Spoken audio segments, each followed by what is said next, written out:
നമസ്കാരം.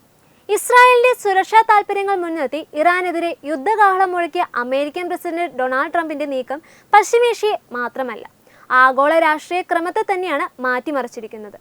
2026 തുടക്കത്തിൽ ആരംഭിച്ച ഈ സൈനിക നടപടി ആഴ്ചകൾ പിന്നിടുമ്പോൾ ട്രംപ് വിചാരിച്ചതുപോലെ കാര്യങ്ങൾ അത്ര എളുപ്പമല്ലെന്നാണ് പുറത്തുവരുന്ന വാർത്തകൾ സൂചിപ്പിക്കുന്നത്.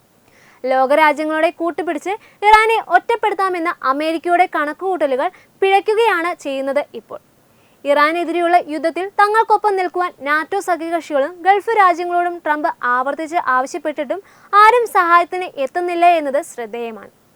ഇസ്രായേലിന്റെ അതിശക്തമായ സമ്മർദ്ദത്തിന് വഴങ്ങിയാണ് ട്രംപ് ഈ യുദ്ധത്തിലേക്ക് എടുത്തു ചാടിയതെന്ന് ബോധ്യം യൂറോപ്യൻ രാജ്യങ്ങൾക്ക് ഉണ്ട്. ദശകങ്ങളായി US സൈന്യം സുരക്ഷ നൽകിയിരുന്ന ഗൾഫ് രാജ്യങ്ങൾ പോലും ഇപ്പോൾ അമേരിക്കൻ നീക്കത്തിൽ നിന്ന് അകലം പാലിക്കുകയാണ്.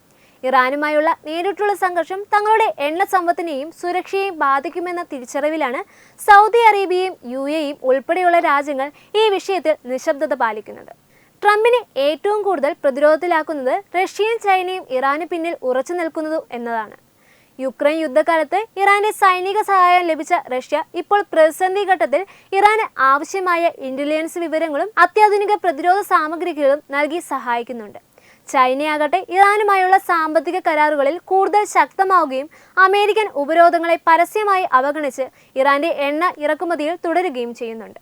ഈ മൂന്ന് രാജ്യങ്ങളും ചേർന്നുള്ള പുതിയൊരു ശാക്തിക ചേരി അമേരിക്കയുടെ ആഗോളബദ്ധത്തിൽ വലിയ വെല്ലുവിളിയാവുന്നുണ്ട്. ഒരിക്കൽ അമേരിക്കയുടെ സമ്മർദ്ദങ്ങൾക്ക് വേഗത്തിൽ വഴങ്ങിയിരുന്ന ഇന്ത്യ ഇപ്പോൾ തികച്ചും സ്വതന്ത്രമായ ഒരു നിലപാട് സ്വീകരിച്ചിരിക്കുകയാണ്. ഇസ്രായേലുമായുള്ള തന്ത്രപരമായ ബന്ധം നിലനിർത്തുമ്പോഴും ഇറാനെതിരെയുള്ള നേരിട്ടുള്ള യുദ്ധത്തിൽ പങ്കാളിയാകുന്നില്ലെന്ന് ഇന്ത്യ വ്യക്തമാക്കിയിട്ടുണ്ട്. ചാവേർ തുറമുഖ പദ്ധതിയും മധ്യേഷ്യയിലേക്കുള്ള വ്യാപാര പാതയും ഇന്ത്യയെ സംബന്ധിച്ചിടത്തോളം അതീവ പ്രധാനമാണ്. രാഷ്ട്രീയ വേദികളിൽ സമാധാനത്തിന് ആഹ്വാനം ചെയ്യുന്ന ഇന്ത്യയുടെ നിലപാട് ട്രംപിന്റെ യുദ്ധതന്ത്രങ്ങൾക്ക് വലിയ തിരിച്ചടിയാണ് നൽകുന്നത്. ഇറാന് പിന്നാലെ ഇസ്രായേലിന്റെയും USന്റെയും അടുത്ത ലക്ഷ്യം പാകിസ്ഥാൻ ആയിരിക്കുമോ എന്ന ഭീതി ഏഷ്യൻ മേഖലയിൽ പടരുന്നുണ്ട്. പാകിസ്ഥാൻ ഒരു ആണവശക്തിയാണെന്നിരിക്കെ ഇറാൻ വിഷയത്തിൽ അവർ സ്വീകരിച്ച നിലപാട് നിർണായകമാണ്.